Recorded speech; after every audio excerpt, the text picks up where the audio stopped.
Let's talk about the difference between pre and post fader inserts when mastering. What is going on? Chris Elim here from Mixdown Online. To start with, if you are new on the channel, subscribe to the channel and hit that notification bell so you don't miss anything. And for all of you, share and like if you enjoyed the video.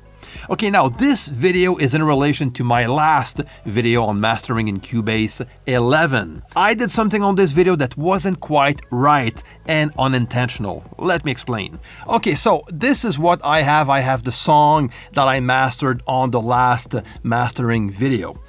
I talked about doing some volume automation while mastering to control the dynamic level of your track before going into compression and of course before limiting. This is a practice that is very useful when working with a dynamic mix like I have in this project. So what I did on my last video was to just bring down this part of the song, the last part that was a bit more louder than the rest, just bring it down by maybe 0.75 dB or so. I use volume automation to do that. My intention was to use gain automation and not volume automation, since all of my plugins are pre-fader. So this is what I want to dive into because it is something very important to understand.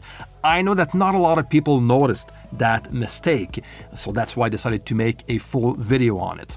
Okay, so what's happening is this. All of my inserted plugins, the EQ, the compressor, and the limiter are pre-fader inserts, meaning that the signal going into these plugins is not going to be affected by the channel level, okay, the channel fader level.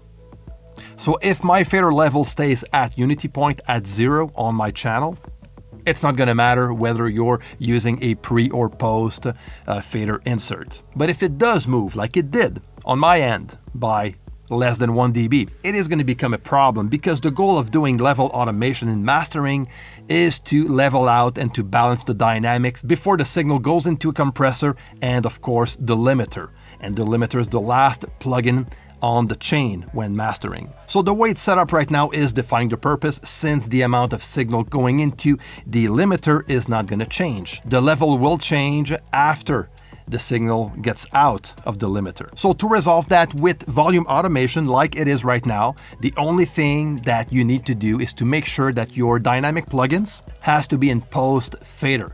So the compressor, I'm going to right click, bring that one to post, and of course the limiter. And you'll see it's going to go below the green line now. The green line in Cubase on the Cubase channel is going to determine which plugins are pre-fader. So any plugin above the green line is going to be pre-fader, and everything below the green line is going to be a post-fader insert. So now my compressor and limiter are post-fader. So now my reduction of, I think it was like 0.75 dB on the fader channel itself is going to affect the signal going into the compressor and the limiter. Okay, so let me show you the difference. Let's look at the compressor that I have right here and focus on the input level. At the same time, what I'm going to do, I'm going to bring down the fader level of the channel. So pay attention to the amount of signal going into the compressor.